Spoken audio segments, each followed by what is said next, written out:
Good morning, everyone. I know a lot of you in this room, so nice to see some familiar faces. As James says, I'm Rob Arthurs. I was the senior manager of agri-food for the province of BC for the last 14 years.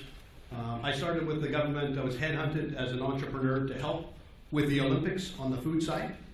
So way back in 2005, I was brought on because we had a new ruling coming down from the IOC saying every athlete that had won a medal now would have not only have their blood tested to see if they had any enhancing drugs in them and hormones, but they also said when an athlete is found guilty, so to speak, with enhancers in them or hormones, we're going to test the food, because everybody was blaming it on the food. Well, the chicken wings must have had hormones in it that I ate at McDonald's last night. So the IOC came up with this new ruling and said, okay, we're going to stop that and quit having people blaming it on the food that they were eating, and we're going to have every piece of food that's served in the Olympic Village put aside for that day, for that meal, so that they could test it to make sure that our athletes were not blaming it on the food. And that created a huge problem. We need 140,000 pounds of food a day just in the Olympic Village, in the heart of our winter. So at that time, our greenhouse operations weren't growing 365 days a year like they are now. And it created a massive problem for the Cisco's and some of the other people in the room that were in the venues trying to feed the Olympic Village alone.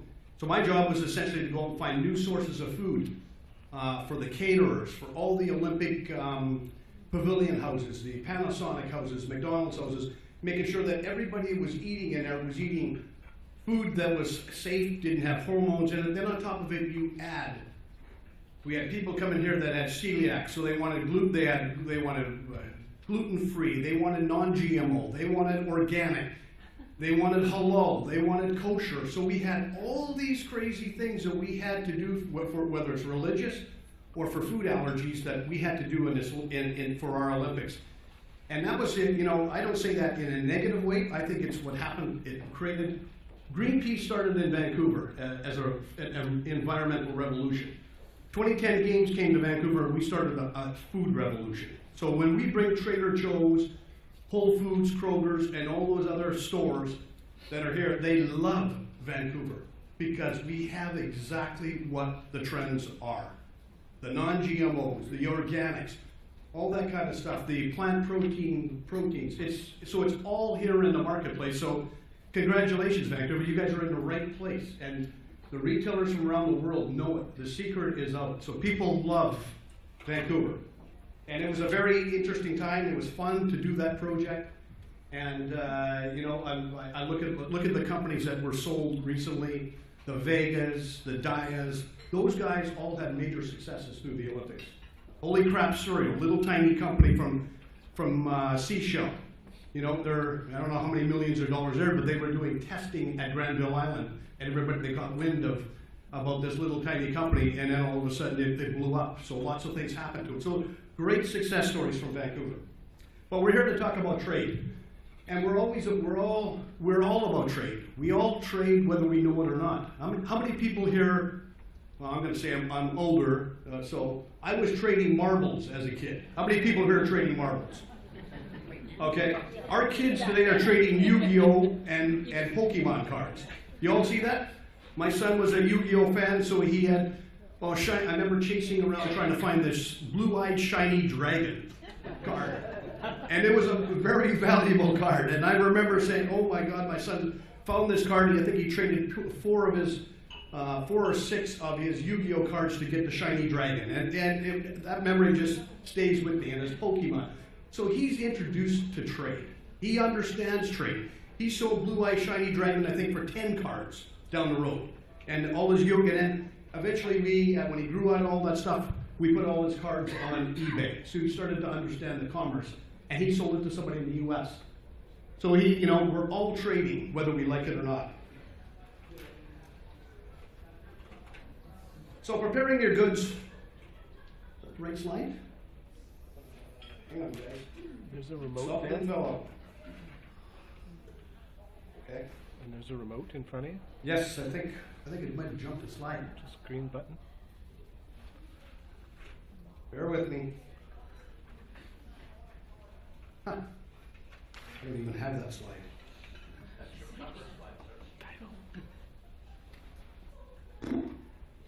Is this the first light? Okay. A little different than what I said. Don't let them see you sweat. Okay. Oh, boy, we jumped a bunch. All right. So preparing your goods for export. You know, there's a lot of things that everybody, you know, we've heard some great people this morning talking about export, about the financing side. And just to let you know, guys, I've been in the exporting game for 25 years. My last company I owned here in Vancouver was called the True North Clothing Company. I was in the textile business. We went from 0 to $5 million in 5 years. We were the 100 fastest growing business in Canada, and that's because of trade. So I understand export. I had 450 retailers worldwide carrying my products. And for those who don't know True North, it was very similar to Roots. We were an outdoor clothing. We had a very large warehouse on the corner of Clark and Venables where Mr. Mattress was. And I had 3 factories down the street. I had 250 employees, and everything that I did was export. So I understand the game of export, but I also understand the challenges that go with export. And as my friend here from EDC was talking about seasonality, it's about that. You've got to understand that export can save your company. Export can save your cash flow, because as we enter into new free trade agreements, especially on the food side, you're going to see more and more European companies with their products on the shelf. And they're going to have little kind of designation badges on their products from all the food safety that they have. SQF, SQF2, 3, you know, beyond HACCP that we're struggling here to get. These products that are coming are going to make you want to have to export. And they're looking for, whether they're coming from Europe or other countries, they want our products. So those foreign markets want to see our product. So you need to pay attention to what's happening, because your little market domestically is going to get chewed away by all the free trade agreements we have. And that's not, again, not a negative. I love trade, and I think everybody has to have trade. So look at how you're going to expand your company and what's your next step for export. You know, as we talk about the export side and we're, you know, having written agreements, those sort of things, understanding your Incoterms. How many people are familiar with Incoterms? Okay. Actually, let me have a poll. How many people here have never exported? Never exported. So a good portion. Okay. So the Incoterms are how you're going to do business, and it's about managing risk. And Incoterms are your FOBs, and let me read some terms for you. Free carrier, FCA, CPA, credit cartage paid to, delivered to DAB, delivered at place. So these sort of things are what you rate your contract on, and there's many that are going to change in 2020. So in January, a lot of these Incoterms are going to change, and you need to be aware of them, because whatever you put on your previous invoice may not be the case. It's because whatever you're using, it may give you some risk, because these terms are now adversing the risk to the supplier rather than the buyer. So you got to be really looking into these Incoterms and the changes that are coming in January 2020. So, you know, making sure you got a written agreement, those sort of things are very, very important to your bank and to what, like some of these people were talking about earlier this morning, making sure that you've entered into an agreement that's workable for you, and not, you know, a lot of people, and here's the Canadian way, we're always about yes, yes, yes, yes, yes. We can do it, we just want to make the sale. And 9 times out of 10, when it comes to supplying, we can't do it. And I'll give you a great example of that, because I've traveled to many, many, many trade shows around the world leading delegations. And I've had many, I didn't see any water companies on the list, but there was a water company that came with me to a trade show in Korea, and everything was yes, yes, yes, we could supply. At the end of the day, nothing went. Couldn't supply. They were using a co-packer, couldn't get the products through, couldn't get enough supply. And that gave Canada a bit of a black eye. We were, you know, it was a bit of an embarrassment that we backed these people, we brought them on a mission, and they couldn't supply. So that was a bit of a letdown. But there again, that's how we are. You got to let your yes mean yes, your no mean no. If you can't supply, say no. If you can only supply a pallet, let them know. Because a lot of exporters and buyers will work with you. They want to grow with you. But a lot of people get scared because the first thing that a Chinese buyer wants to say is, I want a container load. Well, that's just all of a sudden like, holy cow, don't tell me Don't tell me about that, about a container load. I want to sell you a pallet. But if you can sell them a pallet, sell them a pallet. But don't make promises that you can't keep. So understanding your product, the FDA. How many people have had to deal with the FDA in here? How many had negative experience with FDA? Ooh, yikes, okay. So the FDA, there's some potential challenges there. Labeling is one of the biggest challenges that the USA has. And Adriana talked about NEBs, new exporters to border states. Please take Adriana's card and go on that mission. Even if you think you're an exporter or a seasoned exporter, what we saw, and I've been down there, I've been down there 3 times on that mission, and it is very, very enlightening.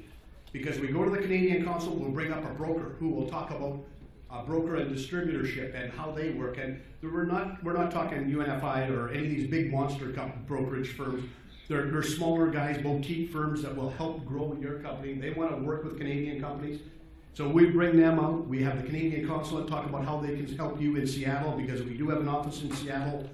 And then we also bring the FDA out. And the FDA is enlightening. They'll put up a PowerPoint and tell you everything that you need to know, because what you know about the FDA 1 month ago may be a different story today, you know?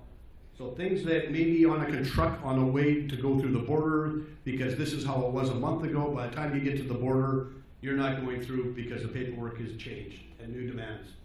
So make sure you go on Adriana's mission in January. A very, very excellent, and it doesn't cost you a lot. We pay for the bus, you pay for the hotel, and your meals. And there's usually some other meals that go along with it that are sponsored along the way. So they're looking for toxic elements, food coloring, additives, those sort of things. And I'm going to put up these 2 websites. If you can take a snapshot, even though the slides will go out, but take your camera, take a shot of those. Those are 2 websites that you should be going to on a regular basis, because they change a lot, but they give you great information about what's happening in the USA for the FDA. And there's other things, but I mean, the FDA website itself is a monster. So going on there, you can get lost, because there's so much to click on, and trying to understand it to the point where you may want to throw up your hands and say, I don't even know how to register. But it's not that tedious. And if you really find it tedious, there's companies that will help you register for $100. So those are some websites that you should be aware of. You know, complete your export documents, your paperwork. Don't recreate all the time. I've been in many, many companies, so that's what I do today. When I left the government, my last day was March 31st of this year, and I went back to the consulting practice where I came from. And I work with food companies day in and day out, but this time I don't have to work with just BC, I work right across Canada.